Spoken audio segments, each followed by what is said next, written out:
Of this aircraft. As your safety is our utmost concern, the safety features of this aircraft may differ from other aircraft. We ask your full attention into the buckle and tighten the belt by pulling on the buckle strap. To unfasten, lift the metal flap.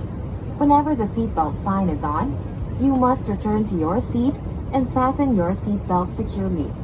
Should an oxygen mask automatically drop on the compartment above your seat, immediately pull the mask firmly towards you. Place the mask over your nose and mouth with a headband tightly around your head and breathe normally.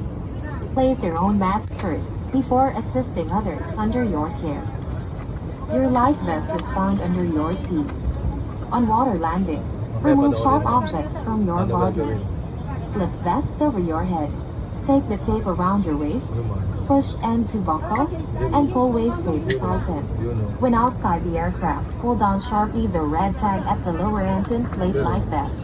If the life vest fails to inflate, blow into the oral chutes. Push pin inwards to release air. Do not inflate your life vest inside the aircraft. The light will automatically activate when the battery is immersed in water. Okay, we just arrived at Hong Kong. Hong Kong boy. Look at the Hong Kong boy. Ni hao la.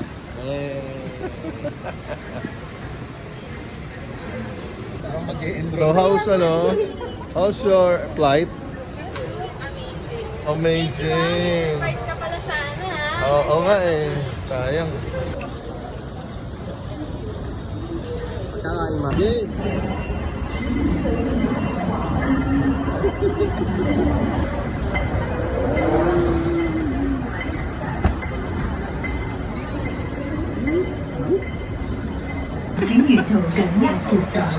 Please hold the handrail during the whole journey.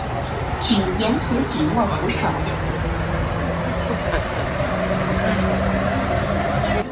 What's that? Busy kayo dyan. Examination. Saan tayo? Ito. Peter. Oo, wala. Okay. We're going to buy roaming SIM or internet. See.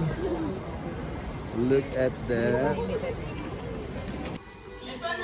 Hey Art! No! Ara! Yan na kami. Dito na kami ngayon. Tama ka nga. May problema sila sa charger. Wala silang adapter. Yan ang problema nila ngayon. Okay. Okay naman yung room. Maganda. Ayan, nandito kami. Maraming mga tanga dito. Diba? O, gusto nyo ng mga tiyanggi-tiyanggi. Meron dito tiyanggi. O, ayan. Ay, sorry. Mga engot-engot kami dito, no? Gutom na to, isang to. Hello, puto ka na, pumunta ka pa rito. Ano sabi mo? Ano? Sarap ba? Gusto ko na sisig. It's 6/10. Ito, hindi nakain yung pagkain. Take out. So, ayan. Ayan nangyari sa amin dito. Binabahan na kami. Ayan. Baha ang inabot, baha.